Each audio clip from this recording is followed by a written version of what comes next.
ఏలూరుకు చెందిన నందిగం రాణి ఆస్తులు జప్తయ్యాయి. 2,26,00,000 విలువైన ఆస్తులను సిఐడి జప్తు చేసింది. వీటిపై ఎలాంటి లావాదేవీలు అనుమతించొద్దని స్టాంపులు రిజిస్ట్రేషన్ల శాఖ ఐజీని ఆదేశించింది.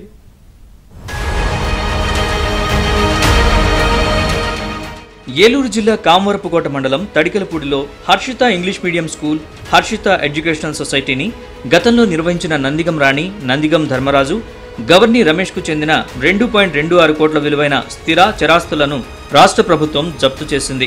రాజమహేంద్రవరం అర్బన్లో సర్వే నెంబర్ 134/1లో 1008 చదరపు గజాల విస్తీర్ణంలో ఉన్న 1.61 కోట్ల విలువ చేసే 3 వేరువేరు ప్లాట్లు, 66.65 లక్షల విలువైన 10 స్కూలు బస్సులు, ఒక టయోటా గ్లాంజా కారును జప్తు చేసింది.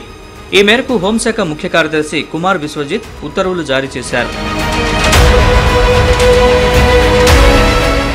తన విద్యా సంస్థలో పెట్టుబడి పెడితే ఏడాదికి 24% వడ్డీ, లాభాల్లో 5% వాటా ఇస్తానంటూ నమ్మబలికి 15 మంది నుంచి నందిగం రాణి 2.96 కోట్లు వసూలు చేశారు. తర్వాత ఆ సొమ్ముతో పాఠశాలకు భవనాలు నిర్మించుకున్నారు. తడికలపూడిలో 4.05 ఎకరాల భూమి కొన్నారు. నందిగం రాణి, ఆమె కుటుంబ సభ్యులు పెట్టుబడి పెట్టిన వారికి సొమ్ము తిరిగి చెల్లించకుండా మోసం చేశారు. బాధితుడు కొర్రపాటి చంద్రశేఖర్ ఫిర్యాదుపై కేసు నమోదైంది. దీంతో ఈ ఆస్తుల్ని సిఐడి జప్తు చేసింది. వీటిపై ఎలాంటి లావాదేవీలు అనుమతించొద్దని స్టాంపులు రిజిస్ట్రేషన్ శాఖ ఐజీకి సూచించింది.